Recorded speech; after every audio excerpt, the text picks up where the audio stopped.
Hi, Paul Anastasio here in part of my interminable, never-ending series of Western Swing online instructional videos. We're going to take a look at a great old tune. Bob Wills and his band used to play it, called Trouble in Mind. It's what they call an 8-bar blues. It's a different form from the 12-bar blues that we all probably know. What I would try to do when I'm playing a tune, I want to know two things. I want to know what chord is being played. This has only got G, D7, C, and G7. It's only got 4 chords. But I need to know on my instrument where the notes in those chords are. For example, in G, here's the root, here's the 3rd scale degree, here's the 5th, and the root, and the 3rd, and the 5th, and the root, and the 3rd. Those are the notes I'm going to build my solo. Those are the notes I'm going to touch on a lot when I build melodic decorations, doing what Bruner, the great Western swing fiddle player, used to call beautifying the melody. D7, what have we got? We've got the 5th, the flat 7, the root, the 3rd, the 5th, the flat 7, the root, the 3rd, the 5th, 5th, 3rd, root, flat 7, 5th, 3rd, root, flat 7, 5th. Now C is the 5th, then the root, 3rd, 5th, 3rd. So we'll turn on Albany Folletta, my lovely and talented assistant, who's coming to us from the ether. And that's by the way she is. She's Trouble in Mind. Ah. 1, 2, 1, 2, 2.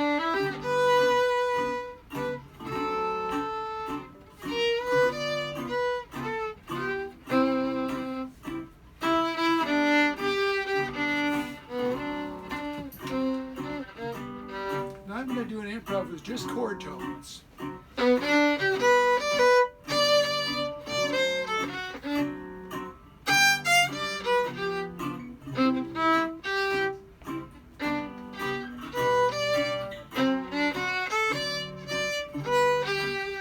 I'm going to use what are called neighboring tones.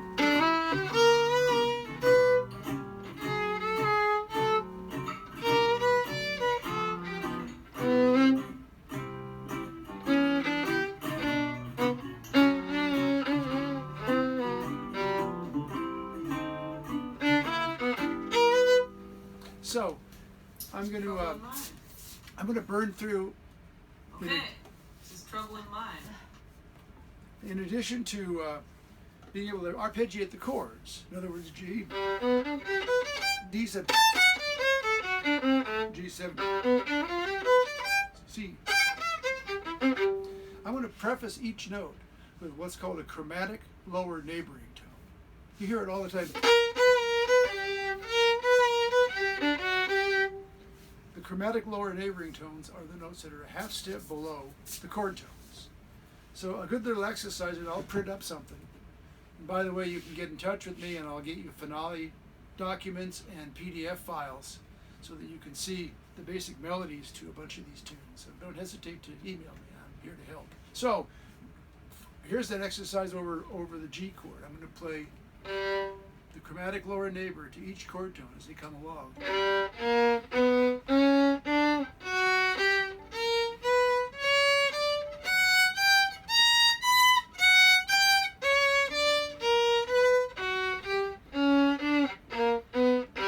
Now what am I thinking? I'm thinking G chord is what's being played.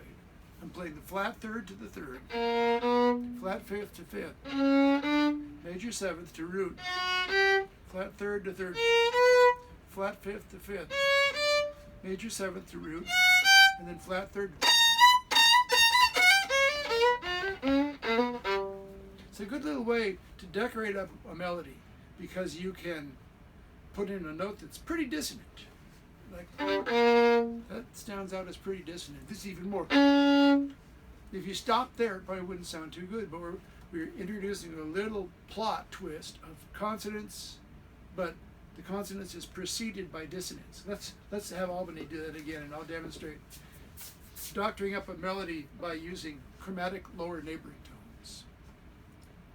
It's going to sound like this. Okay, Here you go. Trouble in Mind. 1, 2, 1, 2.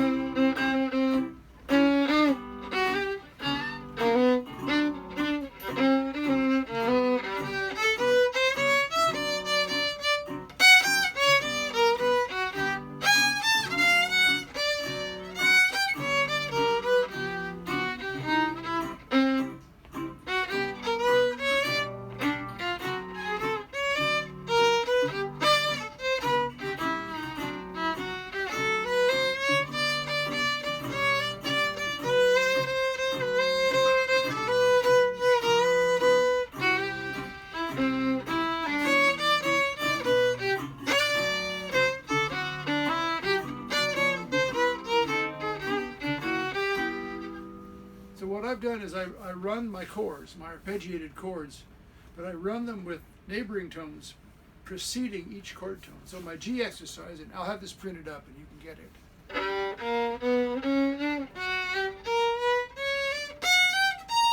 D7.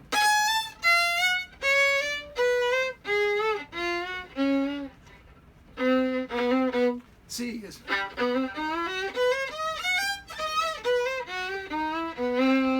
In fact, Django Reinhardt has a tune, I think it might be called, translated into English, Heavy Artillery. Loud Artillery, I don't know the name in French, but it's nothing but that.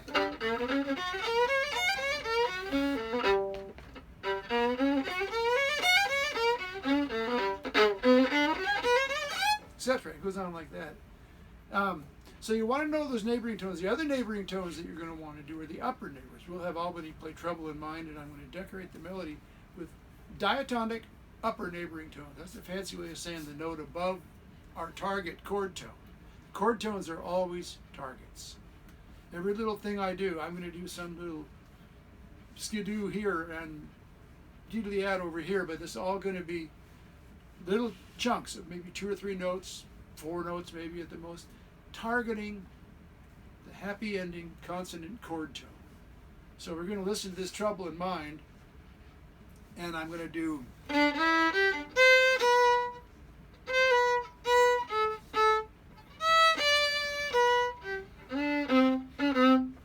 So the diatonic upper neighboring tones are sometimes half steps, sometimes whole steps. They're as they fall in the scale, in the G scale if you're playing in G. So I can just demonstrate it. We're gonna roll. Okay. Okay, good deal. This is Trouble in Mind. 1, 2, 1, 2.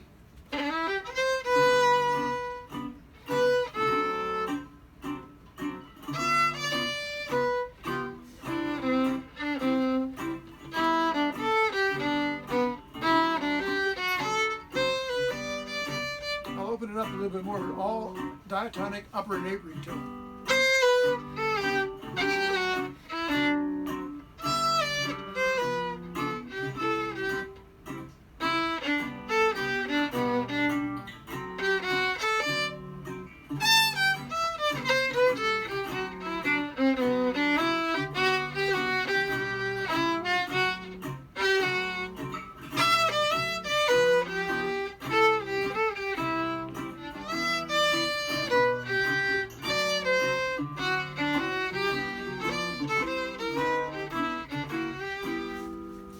So both of them by themselves are, if that's the only tool you've got in your toolkit, are going to sound pretty boring. I mean,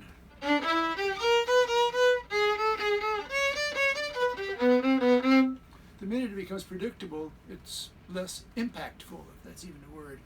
So what I want to do is I want to practice my chords, prefacing each chord tone with a diatonic upper neighboring tone. The G chord played that way, practiced this way, it's going to sound like.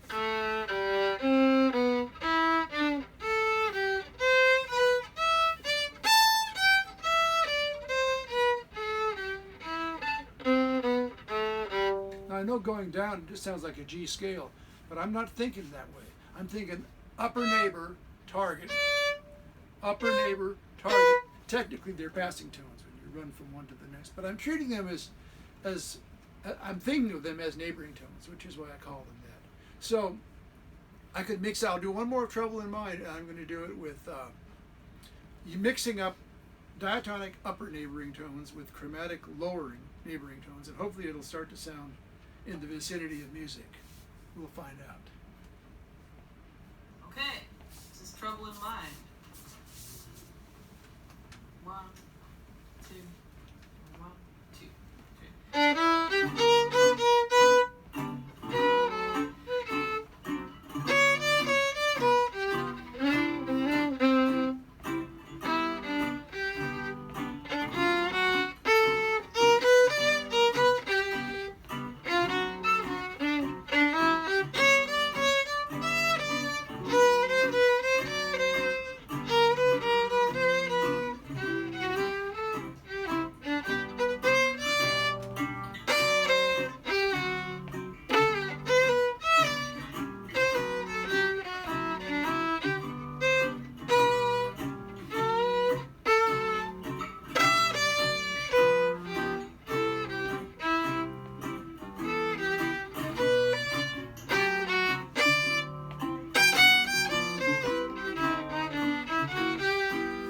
We'll run Albany one more time, because what I'm going to do now, I am going to do what they call double neighboring tones.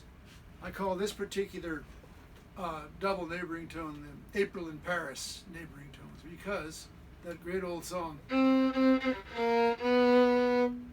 it starts above with a diatonic upper neighboring tone, then it goes to a chromatic lower neighbor, and then targets on a happy ending B, the third note of the G chord. So I'm going to decorate, and I'm going to use double neighboring tones. The practice version of that is like this. I'm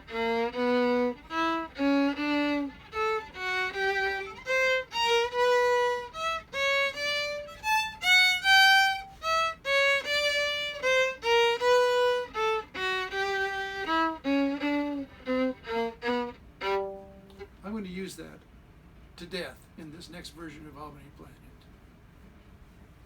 Okay, this is trouble in mind. 1, 2, 1, 2, 3.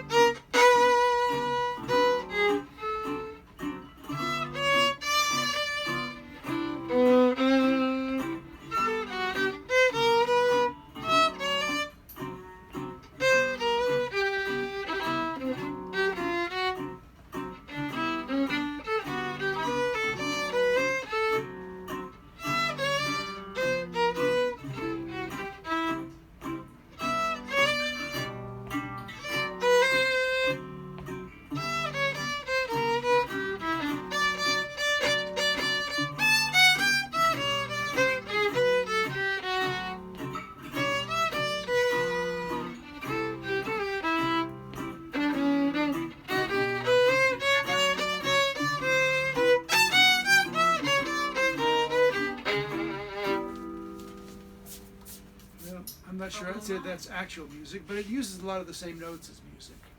And when you decorate those up, and you've got in your toolkit, you've got little tidbits of dissonance to consonance in the form of lower neighboring tones to chord tones, upper neighboring tones to chord tones, then double neighboring tones, which is 2 notes in a row that are out of the chord. Sometimes they're even out of the scale. And if you just left them alone and didn't resolve them, they wouldn't sound too good. They'd sound like you kind of walked off the pier and landed in the water. But what you want to do is be able to do 2 dissonant notes in a row followed by a target note. So we'll chew on that later. I'll get in touch with me, and I'll get you the PDF and finale files, and we'll see you next video.